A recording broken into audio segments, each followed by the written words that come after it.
సనాతన ధర్మం పవన్ కళ్యాణ్ ఇప్పుడు సనాతన ధర్మంలో ఉన్న దీక్ష చేపట్టారు. ఈ దీక్షలో చెప్పులు వేసుకోకూడదు అని ఒక రూల్ ఉందంట, కానీ పవన్ కళ్యాణ్ గారు చెప్పులు వేసుకుని నడుస్తున్నారు.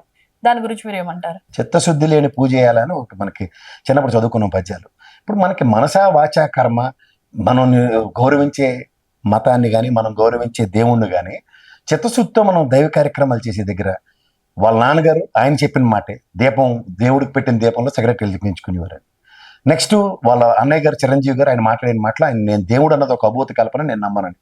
Inconsistent man of the earth Nagababu, ఆయన మాట్లాడిన మాటలు దేవుడిని నేను నమ్మను, నీకు పంపిస్తున్న వీడియోలు వెనకాల డిస్ప్లే చేయి, అర్థమవుతాయి. ఈ దగ్గర బ్లాంక్ తీసుకుని వాళ్ళు ముగ్గురు అన్నదమ్ములు మాట్లాడిన మాటలు దేవుడి మీద వాళ్ళకి ఎంత చిత్తశుద్ధి ఉందో తెలుస్తుంది. ఈయన చిన్నప్పుడే ఫ్రెండ్స్తో ఉన్నప్పుడు బ్యాప్టిజం తీసుకున్నాడని. మనం ఇవాళ హిందూ వ్యవస్థలో ఉన్నాం. నాకు మా నాన్నగారి మతం, మా నాన్నగారి కులం, నెక్స్ట్ మా నాన్నగారు ఇది నాకు సంక్రమిస్తాయి గోత్రంతో సైతం. ఇది నాకు చెప్పిన సనాతన ధర్మం. కానీ ఇక్కడ వైవిధ్యభరితంగా ఆయన అమ్మాయికి బ్యాప్టిజం వాళ్ళ భార్య గారు ఇప్పించారని ఆయనే చెప్పాడు. సో దాని అర్థం ఏంటి? సో ఇప్పుడు నాకు తెలిసినంత వరకు ఒక పరమతాన్ని గౌరవించే నిబద్ధత ఉన్న కొంతమంది నా ఫ్రెండ్స్లోనే వేరే మతస్థులను పెళ్లి చేసుకున్నారు. వాళ్ళు చర్చికి వెళ్ళినా, వాళ్ళు నమాజ్ చదివినా ఇంట్లో వాళ్ళు ఏం అప్రహెన్షన్స్ పెట్టరు.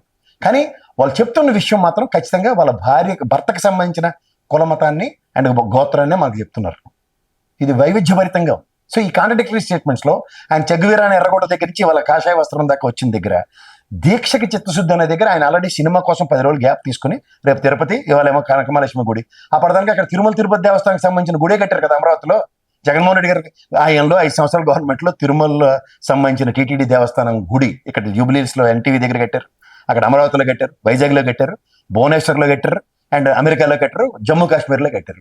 వీటి దగ్గర ఎక్కడైనా స్వామివారికి ప్రసాదానికి కైంకర్యానికి ఇది వచ్చిందని చెప్పి అక్కడ ప్రక్షాళన చేస్తారా? కింద నుంచి పైకి గుడిమెట్లు కడుక్కుని అమ్మవారి దగ్గర ఉన్నారా? సో ఇవన్నీ వాళ్ళు చేసేదానికి తీరువ దెబ్బ ఉండదు. గుడ్డిది జైల్లో పడినట్టు వాళ్ళు చేసిన దానికి ప్రతిదానికి మనం కూడా అలాగే చేయాలని మనని శాసించే స్థాయికి వచ్చారు. ఎందుకంటే వాళ్ళకి భౌగోళిక ఉన్నాయి కాబట్టి.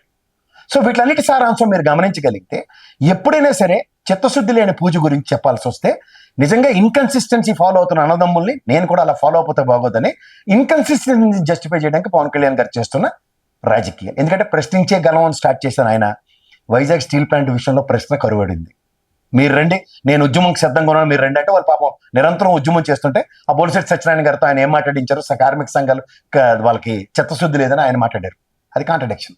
రెండోది, ఇవాళ పోలవరం విషయంలో 72% అవకతవకల విషయంలో విదేశీ నిపుణులు ఇచ్చిన స్టేట్మెంట్ ప్రకారం ఖచ్చితంగా పవన్ కళ్యాణ్ గారు చంద్రబాబు గారిని ప్రశ్నించాలి. ఆ రోజు ఎన్డీఏ కూటమే, ఇప్పుడు మళ్ళీ ఎన్డీఏ కూటమే. 72%కి ఇవాళ ఎంత అతిగతి లేని సిచ్యువేషన్ ఆంధ్రప్రదేశ్ జీవనాడు అన్నది ప్రశ్నేది. మూడోది, మనం 6 బుల్లెట్ పాయింట్లకు ప్రమాణం చేసి వచ్చిన దగ్గర ఇవాళ 6 బుల్లెట్ పాయింట్స్ ఇప్పటికి కూడా జస్టిఫై ఉన్నప్పుడు ప్రజలకి ఏం జరుగుతుంది? ప్రశ్నేది.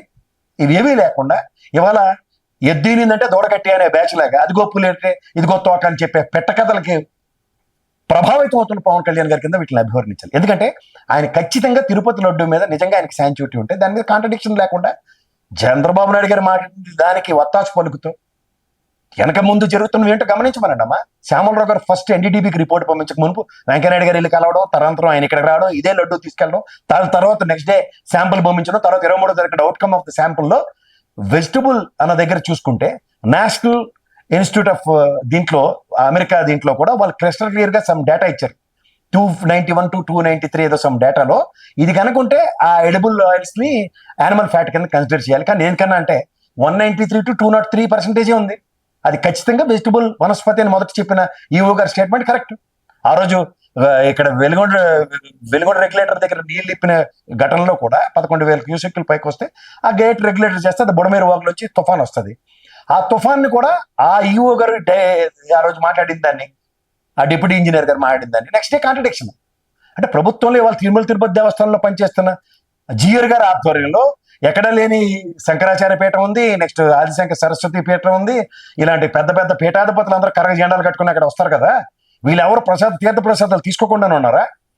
పెద్ద జిఆర్ ఆధ్వర్యంలో అక్కడ స్వామివారి కైంకర్యాలను జరుగుతాయి తిరుపతిలో. దాని విషయం ఆయన పెద్ద జిఆర్ ఒక్క మాట మాట్లాడే ఆగమ శాస్త్రంకి విరుద్ధంగా ఈ అడ్డమైన చెత్తను అక్కడ బ్రాహ్మణోత్తములు వాళ్ళ ఆధ్వర్యంలో 12 మంది ఒక సైంటిస్ట్ రూపంలో వాళ్ళు లడ్డూలు తయారు చేస్తుంటారు. వాళ్ళు కూడా ఒక్క మాట మాట్లాడకుండా ఇది ఎక్కడి నుంచి అవుట్ ఆఫ్ ద బాక్స్ ఏం ప్రూవ్ చేస్తారు? సిట్ పంపించారు. ఈ సిట్ సారాంశం ఏంటమ్మా? వైజాగ్లో అయ్యన పాత్రుడు గారు, గంటా శ్రీనివాసరావు గారు కొట్టేసి వస్తుంటే భూములు అని సిట్ వేశారు. అవుట్కమ్ లేదు. దాన్ని వెంటనే దాటవేత దూరంలో విజయసాయి రెడ్డి గారు భూములు అక్రమంగా లాక్కున్నారని దాని సారాంశంతో 5 ఏళ్ళు కాలక్షేపం చేశారు. తర్వాత ఇదే వివేకానంద రెడ్డి గారి మటర్లో ఏబి వెంకటేశ్వర గారు సిట్ 1 రిపోర్ట్, తర్వాత మహాంతి గారి సిట్ 2 రిపోర్ట్లు అవుట్కమ్ ఏదమ్మా ఇటు తిప్పటి తిప్పి సిబిఐకి ఇచ్చారు. ఎంత కాలక్షేపం. ముసలోళ్ళు చూడు ఇంట్లో పెద్దవాళ్ళు పురాణాలు వినడానికి గుళ్ళుకి పోతారు హరికథలు వినడానికి. అలా హరికథ కాలక్షేపాలు ఈ సిట్ కార్యక్రమాలు తప్ప ఏం ఉండవు. పండగలను పాసినాడు ఇవాళ వెళ్ళి తిరుపతి అంతా ఏం ఆయిల్ వాడతారు, ఎలా వాడతారు ప్రాసెస్ లేదని అబద్ధాలు పునాదుల మీద ఎలా ఉంటాయి చూసుకోండి. టెస్ట్ ల్యాబ్లే లేవు అన్నారు. మరి అలాంటప్పుడు చంద్రబాబు నాయుడు గారి రైల్లో 14 సార్లు ట్యాంకర్లు ఎలా రిజెక్ట్ అవుతాయి? ఇవాళ అలా పుష్ప సినిమా మన పవన్ కళ్యాణ్ మాట్లాడారు కదా, దానికి అనుగుణంగా ఏఆర్ కంపెనీ డైరీ నుంచి వచ్చి టర్నింగ్ తిరుగుతున్నప్పుడు లారీ డ్రైవర్ అట మార్చేసాడని ఒక పెట్ట కథ వెళ్తున్నారు కొత్త కథలు.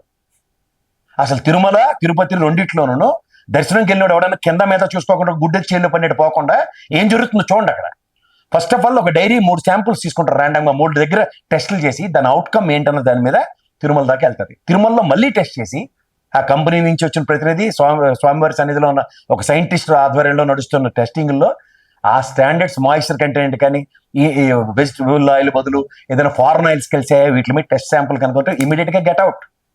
అక్కడ మైసూర్ ల్యాబ్కి పంపించుకోవాలి, లేదంటే ఇక్కడ ఎఫ్ఎస్ఎల్ ఉంది, అలాగే నేషనల్ ఇన్స్టిట్యూట్ ఆఫ్ న్యూట్రిషన్ ఉంది హైదరాబాద్లో. ఇక్కడికి పంపించకుండా తుంటి కొడితే పొలరాలి అని అక్కడ ఎన్డీటీబీకి ఎందుకు పంపించారు? వెంకయ్యనాయుడు వెళ్ళి వచ్చాడు కాబట్టి, తర్వాత ఏమో ఆడ ఇంటికి వచ్చి లడ్డూలు అందుకున్నాడు కాబట్టి చైర్మన్. నెక్స్ట్ తీసుకొని దానికి ప్రతి చీరలో క్రిస్టల్ క్లియర్గా ఆయన ఇచ్చిన రిపోర్ట్లలో ఉంది. అదే చెప్పాడు కదా ఈవో శ్యామలరావు గారు నమ్మరు. ఇక్కడ జగన్మోహన్ రెడ్డి గారు చర్చ ఎలా చాటుకున్నాడు? మొదట సంబంధిత 2 చైర్మన్లు, టీడీ చైర్మన్, ఒకతను హైకోర్టుకి సుప్రీంకోర్టుకి వెళ్ళాడు సుబ్బారెడ్డి, ఇంకో ఆయన కొండ మీదకి వెళ్ళి ప్రమాణం చేసింది కరుణాకర్ రెడ్డి, ఇంకో అతను ధర్మారెడ్డి ఎక్కడ ఉన్నాడంటే బయటకు వచ్చి ప్రెస్ మీట్ పెట్టాడు, నాకైతే సంబంధం లేదు, ఇది విషయం ఇలా జరుగుతుందని. ఆనాడే ప్రభుత్వ అధినేత జగన్మోహన్ రెడ్డి క్రిస్టల్ క్లియర్గా సమానం చెప్పి దమ్ముంటే సిబిఐ ఎంక్వైరీకి దేనికైనా సిద్ధం అన్నాడు. ఇవన్నీ చెప్తున్నాడు, అబద్ధాలను ప్రూవ్ చేసాడు కదా ఆయన వచ్చి. ఇప్పుడు తిరుమల వెళ్తానంటే ఎక్కడ లేని అప్రయాన్షన్, దాన్ని అంతా యూటర్న్ తిప్పి ఇప్పుడు ఆయన కులం మతం మీద డిస్కషన్.